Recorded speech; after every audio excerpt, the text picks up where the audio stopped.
दोस्तों, आज हम आप लोगों के सामने जो है हिंदी बीएड थर्ड सेमेस्टर की हिंदी जो अभी 6 जनवरी से एग्ज़ाम स्टार्ट होने वाला है, तो उसके लिए मैंने कुछ जो है शॉर्ट नोट्स तैयार किए हैं।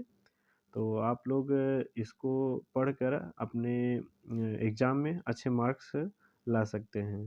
तो सबसे पहले हम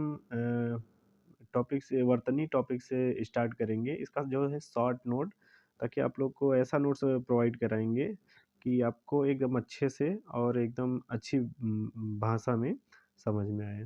तो चलिए हम स्टार्ट करते हैं पहला वर्तनी से। देखिए वर्तनी क्या होता है? किसी शब्द को लिखने में प्रयुक्त वर्णों के क्रम को वर्तनी या अक्षरी कहते हैं।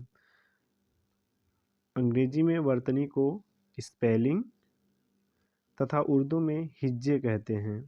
जिस भाषा की वर्तनी में अपनी भाषा के साथ अन्य भाषाओं की ध्वनियों को ग्रहण करने की जितनी अधिक शक्ति होगी, उस भाषा की वर्तनी उतनी ही समर्थ होगी। अतः वर्तनी का सीधा संबंध भाषागत ध्वनियों के उच्चारण से है। अब इसका शाब्दिक रूप में हम समझेंगे, किसी भाषा को लिखने में प्रयुक्त वर्णों के क्रम को वर्तनी या अक्षरी कहते हैं। तो मतलब अगर किसी भाषा को लिखने के लिए जिस हम वर्तनी का प्रयोग करते हैं या जिस अक्षर में हम एक अक्षर का समूह, एक क्रमबद्ध समूह ही क्या कहलाता है? वर्तनी कहलाता है। जैसे इंग्लिश में हम लोग स्पेलिंग लिखते हैं, स्पेलिंग में एरर अगर होता है तो वह अशुद्ध वर्तनी मानी जाती है। अशुद्ध जो है स्पेलिंग मानी जाती है। उसी तरह हिंदी में भी जो है, अगर वर्णों का एक उचित क्रम हो, सही क्रम हो, तो उसे हम क्या कहेंगे? शुद्ध वर्तनी कहेंगे। अब हम अगली बात करेंगे शब्द एवं वाक्य शुद्धिकरण।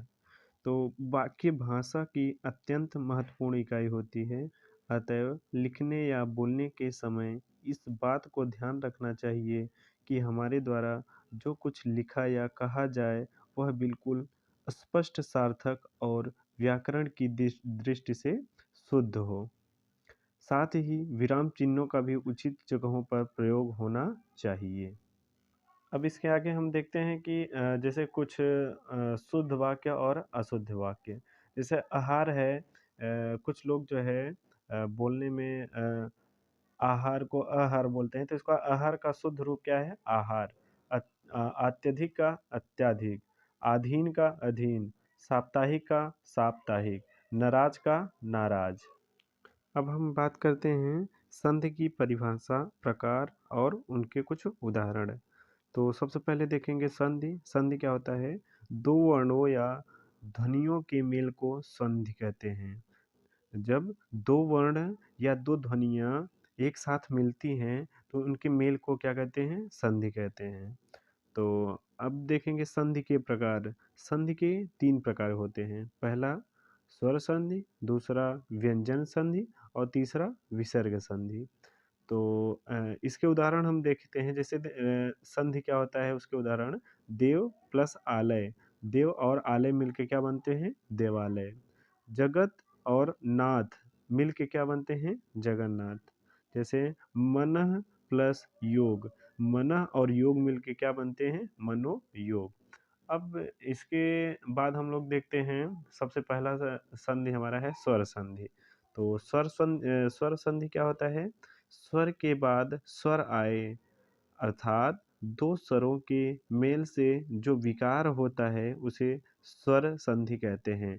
जैसे जब एक स्वर के बाद दूसरा स्वर आए, जैसे अ के बाद अगर आए या ऊ के बाद अगर ऊ आए, एक समान अगर स्वर रहेंगे, तो वहाँ पर कौन-सी संधि होगी? स्वर संधि। जैसे पर धन उपकार, तो इसका हो जाएगा परोपकार। जैसे पुस्तक प्लस आलय, तो इसका क्या हो जाएगा? पुस्तकालय। अगला सूर्य प्लस अस्त, दोनों मिलके क्या हो जाएंगे? सूर्यास्त। अब देखेंगे स्वर संधि के प्रकार देखेंगे। स्वर संधि कितने प्रकार के होते हैं? स्वर संधि 5 प्रकार के होते हैं। पहला दीर्घ स्वर संधि, दूसरा गुण स्वर संधि, तीसरा यण स्वर संधि और चौथा वृद्ध स्वर संधि, पांचवा आयादी स्वर संधि। तो अब हम आगे देखते हैं।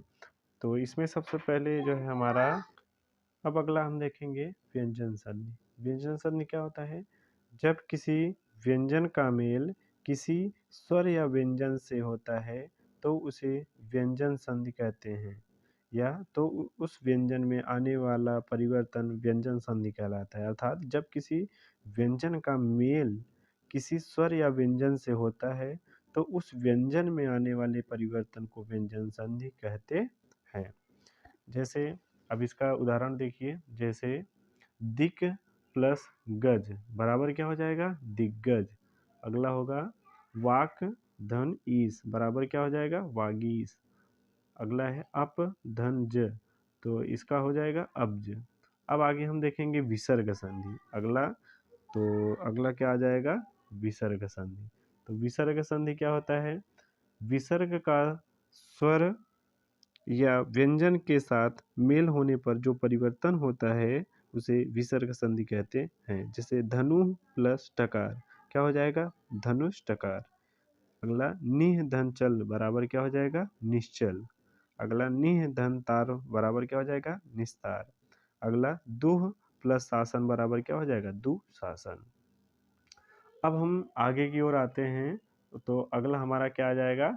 समास। समास क्या होता है? समास का अर्थ है संक्षिप्तीकरण।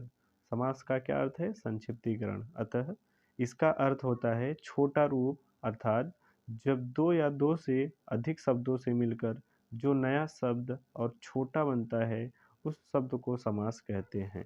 क्या कहते हैं? समास। अब आगे आते हैं समास के भेद।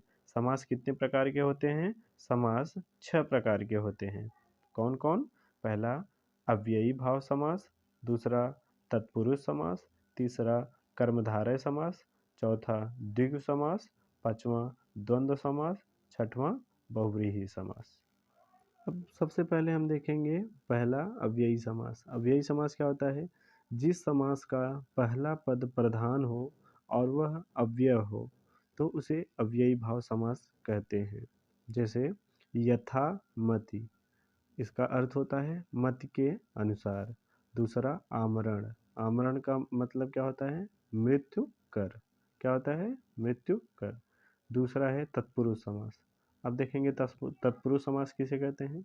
जिस समास में उत्तर पद प्रधान होता है, या जिस समास में उत्तर पद प्रधान हो और पूर्व पद गौड़ हो तो उसे क्या कहेंगे? तत्पुरुष समास कहते हैं। अब उदाहरण देखेंगे, जैसे तुलसीदास कृत, इसका अर्थ होता है तुलसीदास द्वारा कृत। अब तीसरा समास है द्वंद्व समास। द्वंद्व समास क्या होता है? जिस समास के दोनों पद प्रधान होते हैं तथा विग्रह करने पर और या अथवा लगता है वह द्वंद्व समास कहलाता है। जैसे माता पिता। अगला हम देखेंगे बहुव्रीहि समास। बहुव्रीहि समास क्या होता है? जिस समास के दोनों पद अप्रधान हो और समस्त पद के अर्थ के अतिरिक्त कोई सांकेतिक अर्थ प्रधान हो उसे बहुव्रीहि समास कहते हैं। अब पांचवा हम देखेंगे कौन सा? कर्मधारय समास। कर्मधारय समास क्या होता है? जहाँ केवल उत्तर पद प्रधान होता है कर्मधारय समास कहलाता है। आप छठवां देखेंगे द्विगु समास। द्विगु समास क्या होता है?